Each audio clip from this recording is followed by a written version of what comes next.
And now I am going to show you natural frequency of a transverse vibration, how to derive that. I will go a little bit faster. This is exactly similar to the last derivation. Consider a shaft of negligible mass whose one end is fixed at the and the other end carries a body. It's a cantilever. Okay, a body of weight W as shown in figure below. Right now, this cantilever is going to deflect through some distance del, and after that I am going to apply some force m d square x by dt square, m into a. Okay, that d square x by dt square is nothing but acceleration. So that much force is applied, and this beam, which is see, initially the beam was straight like that. The beam has a negligible mass, so dead load of the beam is 0. It doesn't deflect by itself. I am adding a weight here. So after adding the weight, the equilibrium position is here. Okay, so beam deflects like this, and then it comes to rest after some time. Right now, this is my equilibrium position. Del is my deflection due to static load. This W. After that, I have not presented my screen. Sorry, I forgot. Yeah.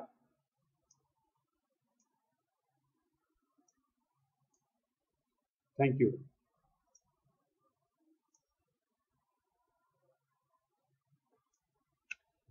Okay, I will start from the beginning again.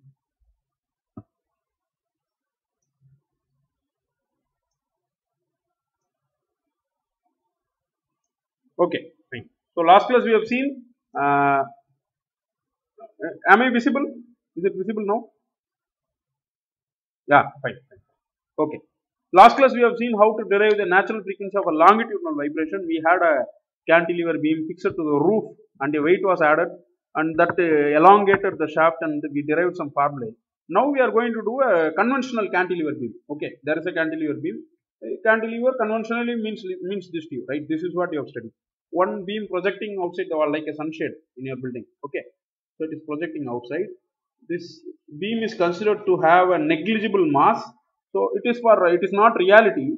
For mathematical modeling, if I consider the mass of the beam, then the equations become a little bit complicated. So for conservative simplicity, like what you do in fluid mechanics, you ignore the variation in density and you put A1 V1 A2 V2. But it is not the reality, but it is accurate enough, approximately okay, right? Similarly, we are going to ignore the weight of this beam and add a weight W to that, so that after the addition of the mass at the tip, the deflection comes here, and after some time of oscillation, it comes to rest. It comes to equilibrium. Okay, so it comes to equilibrium. When it has reached the equilibrium, the deflection is due to the W. After that, I am going to put a pull. I am going to pull this down using a force of F equal to m into A. This is A, acceleration, d square x by dt square. That much of force is exerted here. Now the equilibrium position of the beam is here. This much of deflection is happening. So from this del position, this extra deflection due to the applied force is x. So all these things are the prerequisite data. With this only I am going to start the derivation. Okay. So let S equal to stiffness of the shaft. What is stiffness? To cause a 1 millimeter deflection, what is the force required in Newton? That is S. Del static deflection due to the weight W. Static means in rest condition. Okay, no force acting on the system, only the weight. After it has come to equilibrium, what is the deflection? See here, I have marked del here. What is the deflection from the initial 0 weight position to the weight added position? What is the deflection of the shaft? The tip of the shaft. So that is del due to the static weight. Okay, after that, this x is the displacement due to the force applied. So m equal to mass of the body in kilogram. Right? People normally just give the formula and straight away go to the problems. But I don't do that, because there is no point in doing the problems if you don't know what you are doing. Try to listen to this. It will take hardly 2 minutes. I will complete this and we will do some problems today. Okay. So as discussed in the previous case, restoring force equal to minus Sx.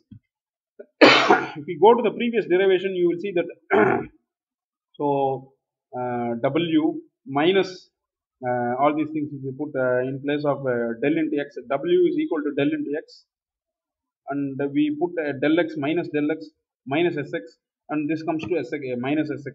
If you see, a deflection of del is created by this weight W, right? The cause is the deflection of del. So this weight equal to deflection in millimeter multiplied by stiffness of the shaft, correct? Okay.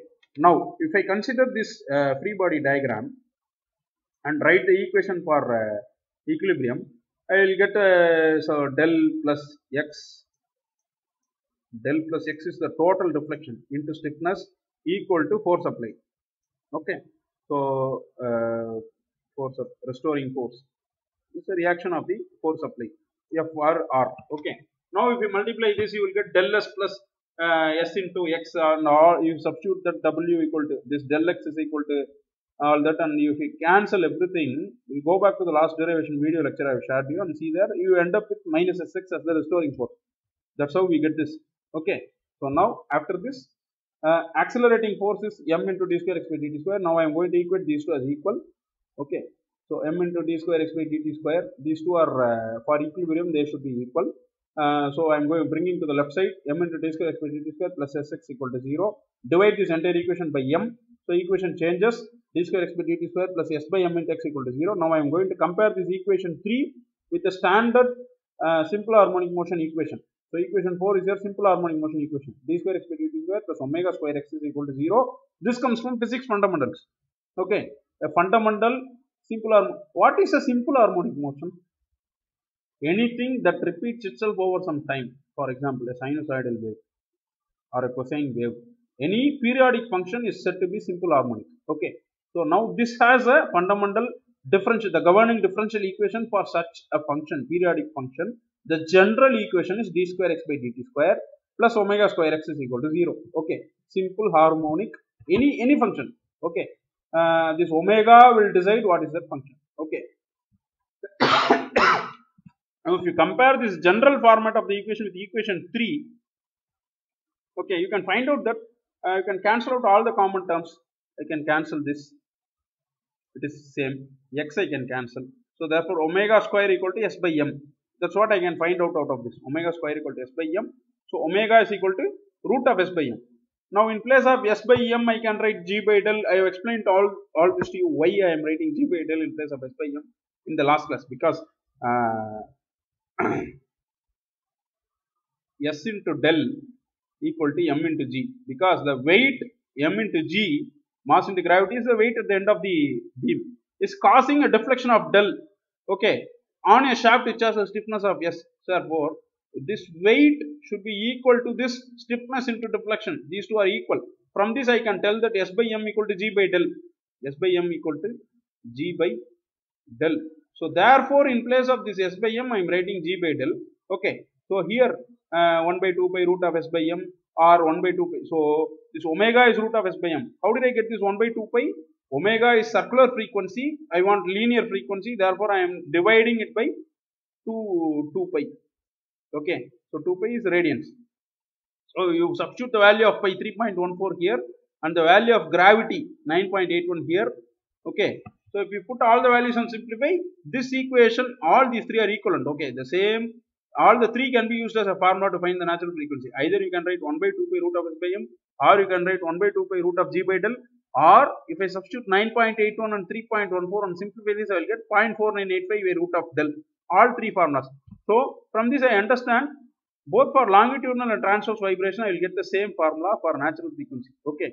If you know the value of deflection, you can find out the natural frequency. For what load you are getting what deflection, if you find out, you can find out the natural frequency of the particular beam or the material. Okay. So the shape of the curve into which the vibrating shaft deflects is identical with the static deflection curve of a cantilever beam loaded at the end. Okay. So this is how you statically deflect a cantilever beam. This is shown vertically. If you put it in, if you rotate it 90 degree to the left, how it will look like? A cantilever beam getting deflected because of the load. It will get deflected only in the downward direction. Okay. So vibration will occur in both sides. So therefore, I am going to use from the strength of materials the deflection formula for a cantilever beam with a load at the end. The deflection equal to WL cube divided by 3EI, where W is the weight at the end, the yellow color weight. L is the length of the shaft, and E is the Young's modulus of the material. I is the moment of inertia of the material. Okay. So all these details are given to you. Right.